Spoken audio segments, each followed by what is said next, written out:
Which version of the thing did you watch? Did you watch the one that's 109 minutes, or did you watch the one that's like an hour 45? There's I a version that's watched an hour and a half, or there's a version that's about an hour 50. I watched the one that was on Amazon Prime. Sure.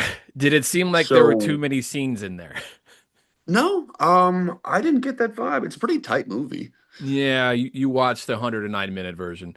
I watched the I watched the one with the 20 extra minutes, and I'm like, this is slower than I remember. But I Well, I the movie itself is very much a vibe. It's like yeah. it's not really like a story-driven movie, just sort of this like impending doom. Yeah. Yeah. No, just to yeah, it comes with this line that I think summarizes life since the pandemic, which is nobody trusts anybody now, and we're all very tired. Oh, I love that meme getting passed around. It's like life And after 30.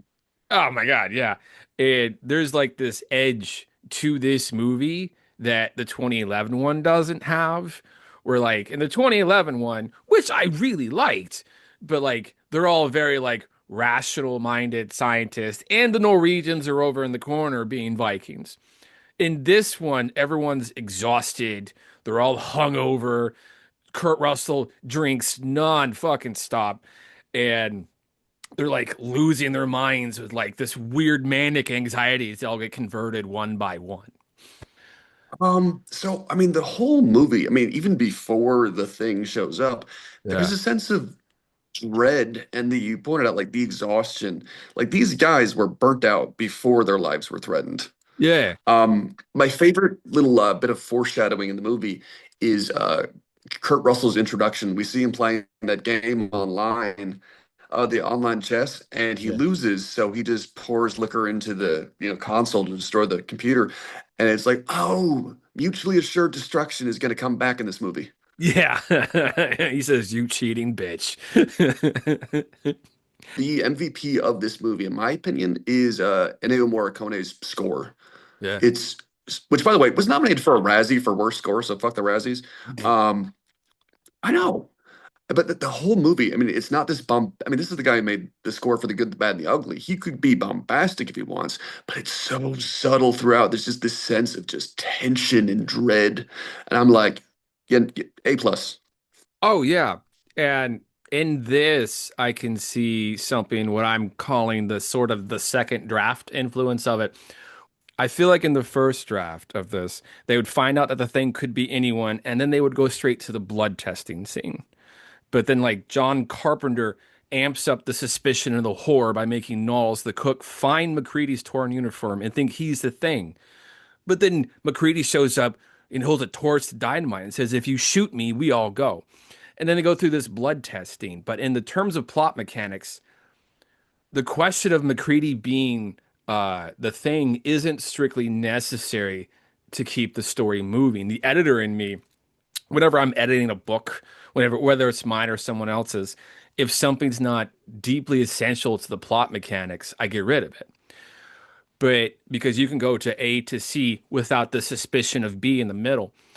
But in this, I think it justifies its existence, even though it's not strictly necessary in terms of plot mechanics, because it adds so much to the paranoia. It thickens the atmosphere of like, holy shit, we're all gonna die. And because like at one point they're all so paranoid when Knowles, the cook, is getting his blood test. He breathes the sigh of relief when he's like, "Oh, good, I'm not the thing." Well, so many thoughts. Now, one detail this movie I think does so well that the original did not do very well. I know we're gonna discuss that later, but the first impression I got from the thing from another planet is they are. I think the original they're in the North Pole. This one they're in the Mhm. South Pole. They walk in from outside and it's like, oh, it's a bit chilly, -45 below. I'm like, dude, you're wearing a coat that wouldn't suffice in Indiana Yeah, and yeah. you're in the North Pole, and they're like, "Oh, I'll just take off this little windbreaker."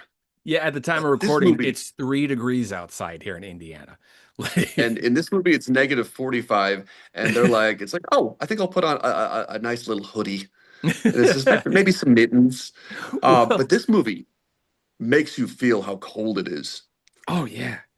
Oh yeah, they make you feel the desperation of it. And there is this scene in this movie that is beyond iconic, right? It's the Spiderhead scene. It's the scene that haunted my nightmares at age 8. And I can't wait till my son is 5 years old and I can show him this movie, right? And then he can be weird just like his dad. And I was watching this behind the scenes documentary. The character Norris, who is Spiderhead, he kind of like knew something was off. And the actor that played him, Charles Hallahan, mentioned it because there's this scene where Gary is looking to hand his sort of like baton of leadership off to somebody else.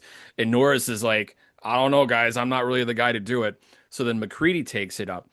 And then the Norris thing has a heart attack. And when the doctor tries to do CPR, his chest opens up and bites the doctor's hands off. And this is all in the middle of everyone saying, hey, is McCready the thing? And everyone's like, oh shit, we were wrong. And then everyone kind of turns to go like torch Norris. And then as most of the Norris thing is frying, the head pops off and sprouts spider legs and walks away. As an adult, right, I looked at I watched that scene multiple times in preparation for this. First viewing of it, 15 years later, I'm like, ooh, that's a puppet. But then like I put myself back as a kid and I'm like, oh, that's right, that's fucking terrifying. That's the scene that haunts in your Well, nightmares. couple notes on that. The second place winner of who contributed to this movie is Rob Bottin. Like Yes. the visual effects in this movie and makeup are amazing. And we'll talk more about it in the remake, but it's like, oh man, just practical effects. I can't help but be nostalgic. They're gone forever, but it's just like you see it and you're just like, oh, take me back to this time when we had props, makeup, and sets. I yeah, it's and we'll touch on it a little bit here. The 2011 versus the 1982 version, CGI never ages well, right? It just doesn't. Like unless it's Avengers Endgame, it's not going to age well. Like Oh, one exception to the rule that still holds up, Jurassic Park. there is that. You are right. Well, unless Steven Spielberg produces it, it's not going to age well. But also, I think Wilford Brimley as Blair is one of the unsung heroes of this film because, much like in the 1938 novella, Blair figures out, oh, we're all fucked. And he says, oh, the world's going to die in 3 years. This thing will take over the planet in 3 years. And so he starts destroying all the ways to get out of the camp and like the radio. And he's just shooting up the radio and hitting it with axes. And one of my favorite moments of the movie is at the climax of it after everyone else is dead and it's Knowles and it's Gary and it's McCready and they're running around trying to blow shit up. And then Wilfred Brimley's Blair thing runs up to Gary, shoves his fingers into his face. And much like in Star Trek 3, The Search for Spock, when the bad guy says, give me Genesis, I wanted him to say, give me the diabetes. My the funniest moment in the movie was when they check in on Wilford Brimley and he's in his room with a noose hanging from the ceiling. And he's like, I'm doing much better now. the, the honest trailers is like he's the most 2020 guy ever. I'm doing much better now as the noose hangs in the background. Like, oh man, I know we're not breaking any new grounds, but this is a podcast and we're talking Wilford Brimley. So we have to point out that Wilford Brimley was in his like early 50s when he made this movie. And I'm like, Wilford Brimley, were you born 90 years old? Yeah. Yeah, he's like Patrick Stewart. Patrick Stewart was like 45 for 40 years, right? He just now looks 80. Like Like, it's just one of those like you look at Wilford Brimley in this movie and you're like, you are 10 years younger than Tom Cruise is now. yeah. Yeah, well, I think too, more lead paint in the environment back then. True. Because up to 1996, they used to put lead in gasoline and then just burn it in combustion engines, and we'd all drive around and breathe that shit in. And as we all know, he had diabetes. He, Diabetes. he had the diabetes. It's a hard U with the diabetes. Oh, I'll take your word for it. You're a medic. Oh yeah, yeah, yeah. Um, and I love did the version that you saw, did it have the final boss scene with the thing at the end? Oh yeah. Okay, yeah. There's a couple different versions of this movie. And I loved they kind of like twisted a trope a little bit for 80s action heroes because if this was an Arnold Schwarzenegger movie, he'd be glistening with muscles and leading the charge, kind of like how the novella was, but not really. But in this one, he's this like 35-year-old alcoholic Vietnam vet. And he's not a hero. He's just a guy who's managed to not die yet. Who's what? Those are kind of my heroes I can relate to. Because like if there's a situation, maybe I'll just manage to not die. And I loved at the end when he lights the dynamite and the final boss thing pops out, goes roar, and he goes, "Yeah, fuck you too," and lights the dynamite. No quippy line. That's just a tired guy trying his best, right? He hasn't slept for days. He hasn't had a chance to sleep off the hangover. And he's still probably a little drunk. I mean, I would be like, Yeah. If I were in that situation, I'm like, yeah, I don't need to do this with a level head. yeah. So let me ask you this. Was Childs the thing at the end? Okay, I love the ambiguity of that. Also, we need to acknowledge for an 80s horror movie, this had two black guys, and one of them might have survived. Exactly. Or at least made Groundbreaking. it to the end. So I've heard so many theories about this. Because there's like little things like how like you don't see his breath, Yeah. or there's like this weird like twinkle in his eyes or something like that. Little things. Um, I like to think that they both survived-ish, at least didn't become Mhm. the thing, and they just slowly froze to death, not trusting each other. That's how I'd want to go. Yeah. Because, oh, I've been told it's like falling asleep. You're just very cold. Um, If you but gotta go.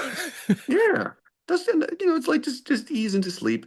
Um, but I prefer the theory that they both did not become the thing because it somehow makes it more nihilistic. Yeah. Yeah. It's almost, I see the nobility in the nihilism a little bit there too, because it's almost like, oh, I have to keep the whole world safe.